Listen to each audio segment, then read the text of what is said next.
প্রগতিশীল ছাত্র আন্দোলনের বিশেষ করে মানে বীর চট্টলার একজন গর্বিত সন্তান হিসেবে তিনি নিজের রাজনৈতিক জীবন শুরু করেছেন। আমি অল্প কথায় এই যে কথাটি তার সন্তান এখানে বলেছেন প্রতিষ্ঠান, আমি বলবো একটা মানে সিঙ্গেল প্রতিষ্ঠান না, একটা বহুমাত্রিক প্রতিষ্ঠান ছিলেন আব্দুল্লাহ নোমান সর্বক্ষেত্রেই। মূলত তিনি একজন ধ্রুপদী রাজনীতিবিদের যে আলাদা যে বৈশিষ্ট্য থাকা দরকার সেটা তার মধ্যে ছিল। সেটা হচ্ছে কর্মী বৎসল যে রাজনীতিবিদ, আমরা যখন দাঁড়াতাম কাছে থাকতাম তার যে বাৎসল্য এটা ভুলে যাওয়ার মতো নয়। যেন সন্তানের বাৎসল্য দিয়ে আমাদের মতো কর্মীদেরকে তিনি লালন পালন এবং তার আশীর্বাদ থাকতো সবসময়।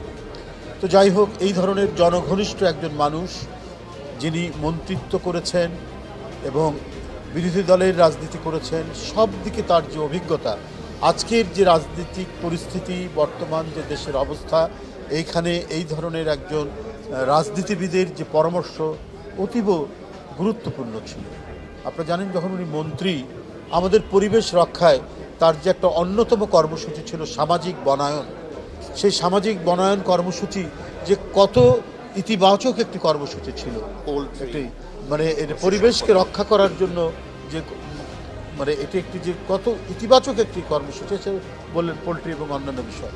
তো আমি এই সমস্ত মানে একটা একটা করে বলে শেষ করা যাবে না, কিন্তু সবচাইতে যে বিষয়টি হলো যে এই মুহূর্তে তার যে পরামর্শ এবং তার তার তার যে সান্নিধ্য পাওয়াটা যেটা দরকার ছিল এবং তার যে বেঁচে থাকাটা যে খুবই জরুরি ছিল, এই যে ট্রানজিশন পিরিয়ড, আমরা একটা দানবকে সরানোর পর যে পরিস্থিতি হয়েছে, এখন সামনে কি হবে আমাদের মানে গণতন্ত্রের চর্চা, অনুশীলন এবং ফিরে পাওয়ার ব্যাপারে তার মতো এই অভিজ্ঞ রাজনীতিবিদের খুবই প্রয়োজন ছিল এই মুহূর্তে বেঁচে থাকা।